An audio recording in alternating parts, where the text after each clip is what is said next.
Hi everyone, in front of me I've got TECLAST T50 Pro, and let me share with you how to reset network preferences on this device. So let's start with opening the settings, and here in this left section we have to scroll all the way down to find the system.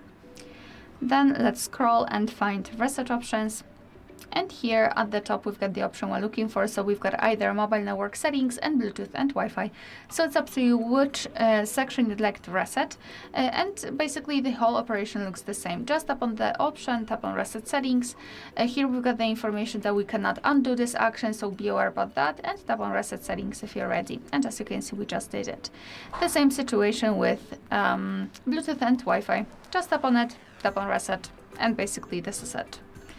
Alright, so that will be all. Thank you so much for watching. Please hit the subscribe button and leave the thumbs up.